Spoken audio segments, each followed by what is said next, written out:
بسم اللہ الرحمن الرحیم۔ السلام علیکم دوستو، آج میں آپ کے ساتھ ایسا واقعہ شیئر کرنے والی ہوں جسے سننے کے بعد آپ کی آنکھوں سے آنسو جاری ہو جائیں گے اور آپ کا دل بھر آئے گا۔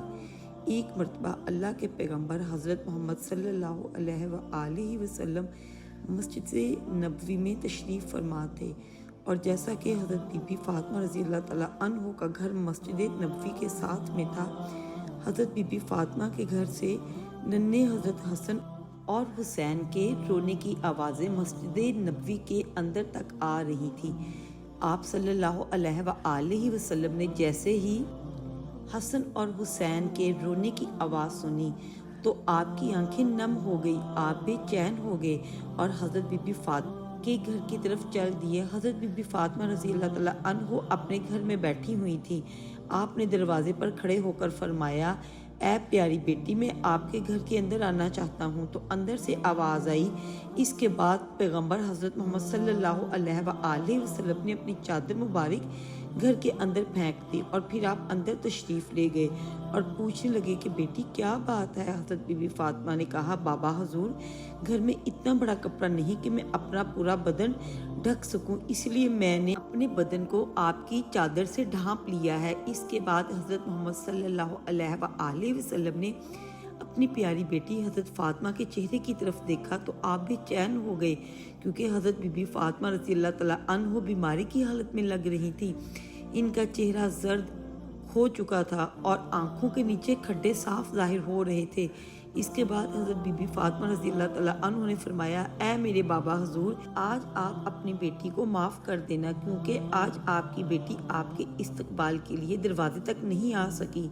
کئی دنوں سے لگاتار بھوکا رہنے کی وجہ سے آپ کی بیٹی کا جسم اتنا کمزور ہو چکا تھا کہ وہ اٹھنے کے بھی قابل نہیں تھی۔ یہ سن کر پیغمبر حضرت محمد صلی اللہ علیہ وآلہ وسلم کی آنکھوں میں آنسو آ گئے۔ اس کے بعد حضرت بی بی فاطمہ نے فرمایا، بابا حضور، حکم فرمائیے۔ اللہ کے رسول صلی اللہ علیہ وآلہ وسلم نے فرمایا، اے فاطمہ، میں مسجد میں تھا اور مسجد کے اندر بار بار امام حسن اور امام حسین کے رونے کی آواز آ رہی تھی۔ حسن اور حسین کے رونے کی آواز نے مجھے بے حد بے چین کر دیا تھا، اس لیے میں تمہارے گھر آ پہنچا ہوں۔ اے فاطمہ، ننھے حسن اور حسین کیوں رو رہے ہیں؟ حضرت بی بی فاطمہ نے فرمایا، بابا حضور، 2 دنوں سے حسن اور حسین نے کچھ بھی نہیں کھایا۔ تو یہ سن کر پیغمبر صلی اللہ علیہ وآلہ وسلم کی آنکھوں میں آنسو آ گئے اور آپ نے فرمایا، فاطمہ، حسن تو بہت چھوٹا ہے، یہ تو ابھی دودھ پیتا ہے، اس کو آپ اپنا دودھ پلا دیجئے اور یہ خاموش ہو جائے گا، اور حسن کو میں اپنے کندھوں پر سوار کر لیتا ہوں تو اسے بھی آرام آ جائے گا۔ پیارے دوستو، بات جب یہاں تک آ پہنچی تو حضرت بی بی فاطمہ رضی اللہ تعالیٰ عنہ نے فرمایا، بابا جان، مسلسل فاقوں کی وجہ سے میرا دودھ بھی خشک ہو چکا ہے، میں ننھے حسن کو اپنا دودھ بھی کیسے پلاؤں؟ جیسے ہی نبی پاک صلی اللہ علیہ وآلہ وسلم نے اپنی بیٹی سے یہ سنا تو حسین کو اپنی گود میں اٹھا لیا اور اپنی زبان مبارک کو حسین کے منہ میں ڈال دیا، جسے حضرت حسین نے چوسنا شروع کر دیا۔ جیسے ہی امام حسین نے نبی پاک صلی اللہ علیہ وآلہ وسلم کی زبان کو چوسنا شروع کیا تو ان کو آرام مل گیا۔ اس کے بعد نبی پاک صلی اللہ علیہ وآلہ وسلم نے اپنے نواسے حضرت حسن کو اپنے کندھوں پر اٹھایا اور ان کو اپنے کندھوں پر سوار کر لیا۔ کچھ ہی دیر میں انہوں نے بھی آرام پایا۔ اتنے مسجد نبوی سے اذان کی آواز گونجنے لگی۔ فاطمہ نے اپنا مصلی بچھایا اور نماز کے لیے کھڑی ہو گئی۔ اتنے میں آپ صلی اللہ علیہ وآلہ وسلم نے دیکھا فاطمہ نماز پڑھتے پڑھتے گر گئی ہیں، تو آپ صلی اللہ علیہ وآلہ وسلم دوڑتے ہوئے اپنی بیٹی کے پاس پہنچے اور پوچھنے لگے، بیٹی کیا ہوا ہے؟ تو یہ سن کر حضرت بی بی فاطمہ رضی اللہ تعالیٰ عنہ رونے لگی اور کہنے لگی، بابا حضور، آج آپ کی بیٹی کا یہ 4تھے دن کا فاقہ ہے، یعنی حضرت بی بی فاطمہ رضی اللہ تعالیٰ عنہ 4 دنوں سے بھوکی تھی اور انہوں نے کچھ بھی نہیں کھایا تھا۔ تو حضرت بی بی فاطمہ رضی اللہ تعالیٰ عنہ نے فرمایا، 4 دن ہو گئے، میں نے کچھ بھی نہیں کھایا، یہاں تک کہ ایک کھجور کے دانہ بھی نہیں کھایا، اس لیے یہ کمزوری ہوئی اور میں گر گئی۔ آپ صلی اللہ علیہ وآلہ وسلم نے دیکھا کہ بیٹی نے پیٹ پر 3 پتھر باندھے ہوئے ہیں، تو آپ صلی اللہ علیہ وآلہ وسلم نے پوچھا، بیٹی یہ کیا ہے؟ تو حضرت بی بی فاطمہ رضی اللہ تعالیٰ عنہ نے فرمایا، بابا حضور، آج آپ کی بیٹی کا 4تھے دن کا فاقہ ہے، اور ہر دن کے اعتبار سے میں نے اپنے پیٹ پر ایک پتھر باندھا ہوا ہے۔ پہلے دن جب میں بھوکی تھی تو میں نے اپنے پیٹ پر ایک پتھر باندھ دیا، پھر دوسرے دن اور پھر تیسرے دن میں نے تیسرا پتھر باندھ دیا، اور آج چوتھا دن ہے۔ یا رسول اللہ، اس طرح سے میں نے 3 دن سے 3 پتھر تو باندھ لیے اپنے پیٹ پر۔ تو یہ سن کر اللہ کے پیغمبر حضرت محمد مصطفیٰ نے فرمایا، اے بیٹی اپنا مسلح اٹھا۔ حضرت فاطمہ نے اپنا مسلح اٹھایا تو دیکھا کہ نیچے سونے کا ڈھیر لگا ہوا ہے۔ آپ فرمانے لگے، بیٹی فاطمہ جتنا چاہو اسے اٹھا لو، مگر کل قیامت کے دن اس کا حساب دینا ہوگا۔ تو یہ سب سن کر حضرت فاطمہ نے اس سونے کے ڈھیر پر تھوک کر اپنا مسلح رکھ دیا۔ یہ دیکھ کر اللہ کے پیغمبر حضرت محمد مصطفیٰ نے اپنا ہاتھ مبارک اپنی بیٹی کے سر پر رکھا اور فرمانے لگے، اے پیاری فاطمہ، تمہارا یہ صبر تا قیامت تک یاد رکھا جائے گا۔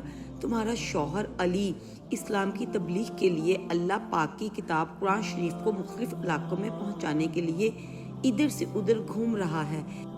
اس کے نتیجے میں خاندان نبی کے چولہے ٹھنڈے پڑ گئے ہیں۔ اے بیٹی فاطمہ صبر کرو، اللہ پاک صبر کرنے والوں کے ساتھ ہے۔ دوستو، اس کے بعد پیغمبر حضرت محمد صلی اللہ علیہ وآلہ وسلم اپنے کمبل کو اپنے پیٹ سے ہٹایا تو حضرت بی بی فاطمہ نے دیکھا نبی پاک کے پیٹ پر بھی 3 پتھر بندھے ہوئے تھے، جبکہ اللہ کی رسول کی بیٹی کے پیٹ پر 4 پتھر بندھے ہوئے تھے۔ تو آپ نے فرمایا، اے بیٹی فاطمہ 3 دن کی تو بھوکی ہے، مگر آج میرا تو چوتھے دن کا فاقہ ہے، آج میں تو 4 دن کا بھوکا ہوں۔ پیارے دوستو، سوچنے کی بات ہے، ان کو کیا ضرورت تھی کہ 3 یا 4 دنوں تک بھوکے رہنے کی؟ اگر آپ چاہتے تو دنیا بھر کے خزانے آپ کو مل جاتے، اگر آپ چاہتے تو آپ جنت سے کھانا بھی منگوا لیتے، لیکن ایسا کرنے کی وجہ یہ تھی، یعنی اپنے پیٹ پر پتھر باندھنے کی وجہ سے، بھوکا رہنے کی وجہ سے، اپنی امت کے لوگوں اور اپنی غریبی کی وجہ سے اپنی آبرو کا سودا نہ کرنا، اپنی ایمان کا سودا نہ کرنا، اس وجہ سے آپ نے 3-3 4-4 دن تک بھوکا رہ کر دنیا کو سکھایا۔ پیارے دوستو، اس کے بعد حضرت محمد مصطفیٰ صلی اللہ علیہ وآلہ وسلم مسجد نبوی میں تشریف لے گئے اور جا کر نیچے فرش پر ہی بیٹھ کے وہیں پر حضرت ابو بکر صدیق رضی اللہ تعالیٰ عنہ بیٹھے ہوئے تھے۔ اتنے میں آپ نے دیکھا کہ حضرت عمر فاروق رضی اللہ تعالیٰ عنہ بھی تشریف لائے۔ ان کو دیکھتے ہی حضرت ابو بکر صدیق رضی اللہ تعالیٰ عنہ فرمانے لگے، اے فاروق اعظم، ابھی تو نماز کا وقت ہی نہیں ہوا ہے، پھر اس وقت آپ کیوں آئے؟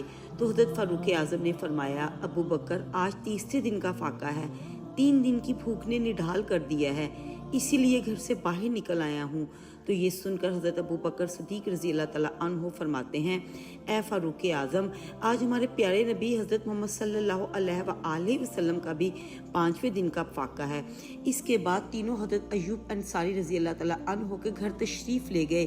پتہ چلا ایوب انصاری گھر پر نہیں ہے، تو آپ واپس جانے لگے تو اندر سے آواز آئی، اندر تشریف لے آئے۔ اس کے بعد حضرت ایوب انصاری کی بیوی نے کھانا پکایا اور آپ صلی اللہ علیہ وسلم کے سامنے رکھا، اور ایک روٹی پر تھوڑا سا سالن رکھا، اور آپ صلی اللہ علیہ وآلہ وسلم نے فرمایا، آج میرا 5ویں دن کا فاقہ ہے، پتہ نہیں آج میری بیٹی فاطمہ نے کچھ کھایا ہوگا کہ نہیں، پہلے یہ روٹی اسے دے آؤ، اس کے بعد ہی میں کھانا کھاؤں گا۔ تو حضرت فاطمہ رضی اللہ تعالیٰ عنہ پیغمبر مصطفیٰ کی بیٹی ہونے کے باوجود بھی آپ کے پاس دنیا کی دولت میں سے کچھ بھی نہیں تھا، سادگی میں آپ اپنی مثال آپ تھیں۔ آپ کو اپنی ماں سے ملے تمام زیور اللہ تعالیٰ کی راہ میں تقسیم کر دیے۔ آپ اپنے گھر میں چکی پیسنے سے لے کر ہر کام خود اپنے ہاتھوں سے انجام دیتی تھی۔ گھر میں بستر کے نام پر ایک اونٹ کی سوکھی کھال تھی، جس میں آپ کا اونٹ سارا دن چارہ کھاتا اور رات کو وہی کھال آپ سونے کے کام میں لے آتی تھی۔ آپ نے اپنی زندگی میں اپنے شوہر حضرت علی علیہ السلام سے کبھی کسی چیز کی فرمائش نہیں کی۔ آپ کی مثال دنیا کی تمام عورتوں کے لیے ایک مثال ہے، اور ہمیں آپ سے سیکھ لینا چاہیے کہ حضرت فاطمہ رضی اللہ تعالیٰ عنہ کے نقش قدم پر زندگی گزار کر ہم لوگ دونوں جہانوں میں کامیاب ہو جائیں گے۔ تو پیارے دوستو، آج کی ویڈیو میں بس اتنا ہی۔ امید کرتی ہوں آپ کو آج کی ویڈیو پسند آئی ہوگی۔ میرے اس چینل کو آپ سبسکرائب کریں، میری ویڈیوز کو فیملی اور فرینڈ میں شیئر کریں۔ ملتی ہوں ایک نیکسٹ ویڈیو میں۔ اللہ حافظ۔